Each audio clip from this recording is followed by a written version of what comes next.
Hello, my name is Ruth, and welcome to Faithworks podcast episode 4. And today I am talking to Jane from Poole Food Bank at the store. Welcome, Jane. Welcome to our podcast. Hello. Thank you. Thank you for inviting me. You're very welcome. First of all, I'm intrigued. What does the store mean? Oh, it depends really. It means a lot to different people. It is basically a place where we've managed to put all of the stock that had previously been in about 3 or 4 different places dotted around Poole. So we're really very lucky to be able to get it into one venue at the moment. So that's what the store is.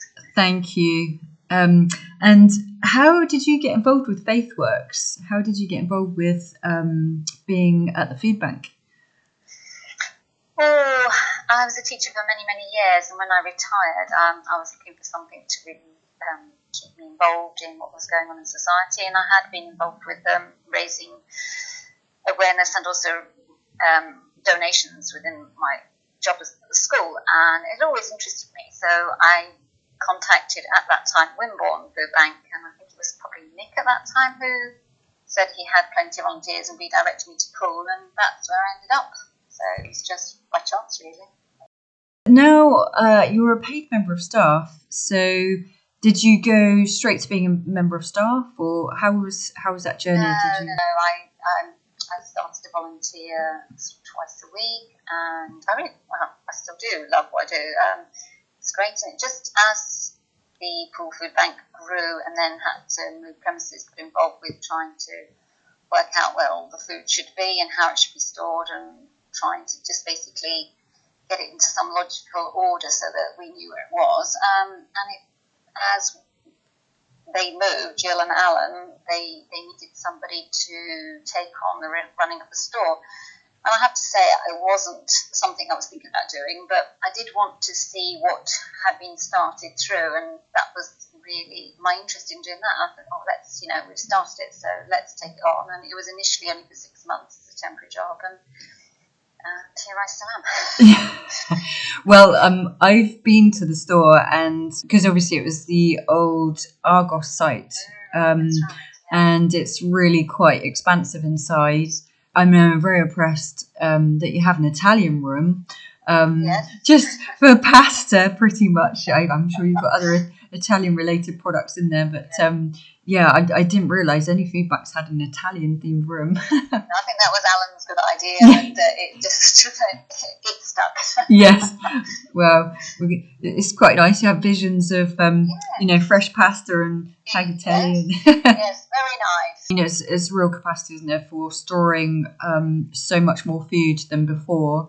Well, in fact, it's all in one area, so therefore it makes it much easier to keep an eye on the dates and make sure nothing. We don't now throw anything away. Everything is moved on as soon as possible. It's brilliant. It's so good to be able to have that possibility. Yeah, and I'm sure things like stock rotation can be quite a challenge when you're dealing with so much food. Yes, definitely. So it's you've got all the products in the same area, so we have some rows of soup and rows of whatever, so it's good. It makes it very much easier, the whole job. Yeah. I mean, as a store, we don't just receive food and take it in. We do also give food out to our satellites, so it's the real stuff in and out. It's not just putting it aside and then just counting it. It's massive what we do. We have lots of contacts that we support and use. So it's there's only 2 days, but they're very unpredictable in the sense that I can have a plan, but I realised, as I was a teacher, that those plans I can just whip it up when I go in, really. But I talked to Jason, the driver, one of our drivers, and we sort of reorganise how we're going to set it. And then Alan might phone from Jimmy's and say X is needed or Y is needed somewhere else, and it's just a matter of being on your toes and just trying to help out as many people in as an effective way as possible, really. That's what we need to do. And how do you think the store would operate if we didn't have any volunteers available? You couldn't. It would be untenable. I mean, they're brilliant. The volunteers that we have are absolutely fantastic. They make my life so much easier. I love being down there with them. They're crazy, they're fun, they're brilliant. I could not operate. None of us could operate without them. Yeah.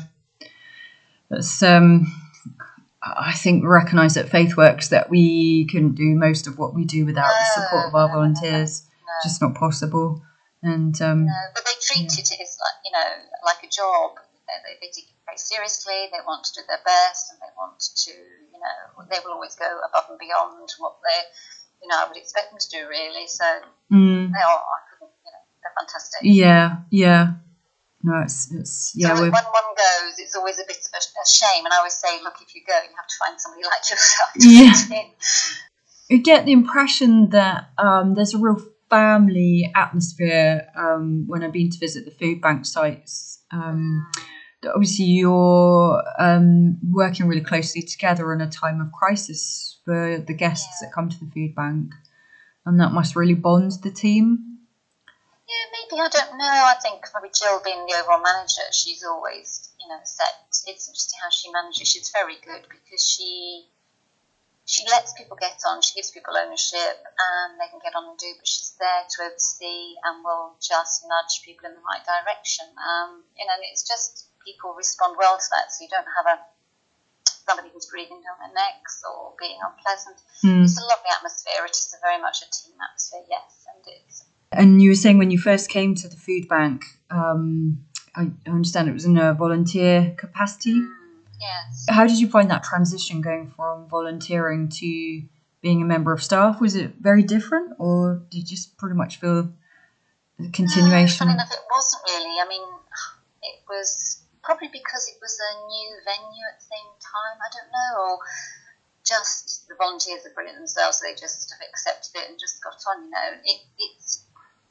Because I think it's more like because we work together, it's not really hugely noticeable that I'm any different to them, maybe. I've tried not to be. Hopefully, work as hard as them and just we pull together. So, that's the way I probably would always work. I enjoy working as part of a team.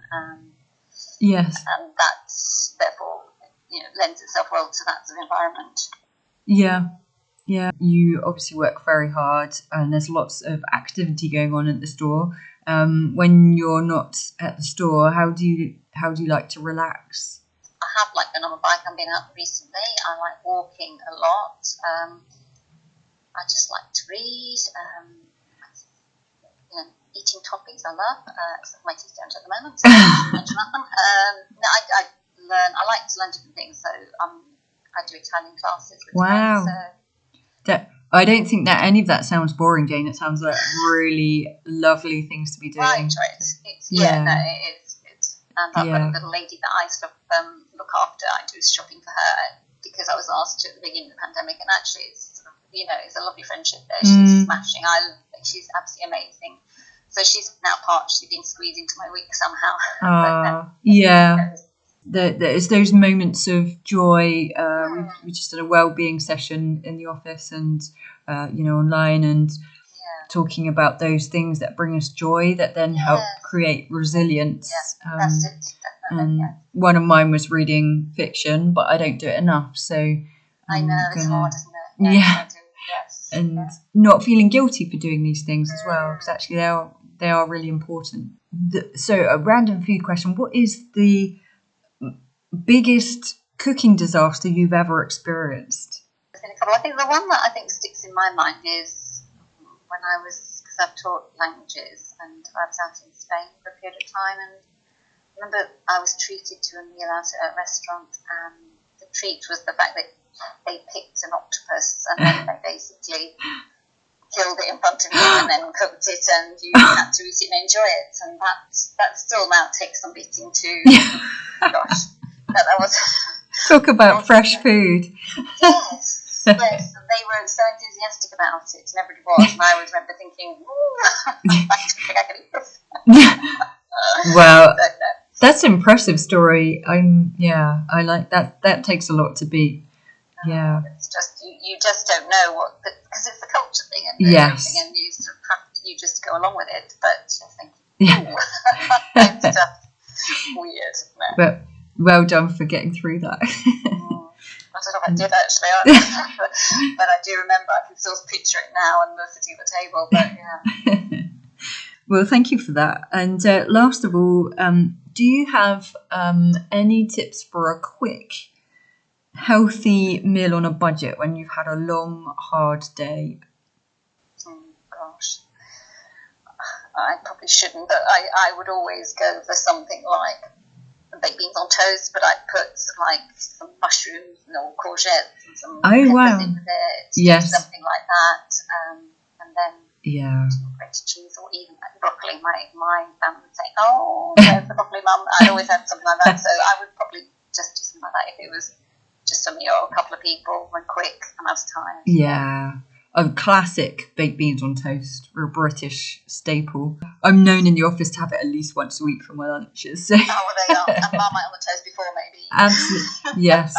Yes. I introduced my flatmate to that British tip. I don't know if that's national or just unique to my upbringing.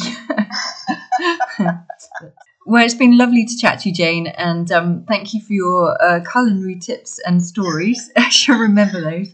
And just big thank you to all the amazing volunteers that work with Jane, supporting her at the store and Poole Food Bank and across all our food banks and projects across Faithworks. We could not do pretty much most of what we do without your support. So thank you, everyone. And we hope you've enjoyed listening to our podcast today.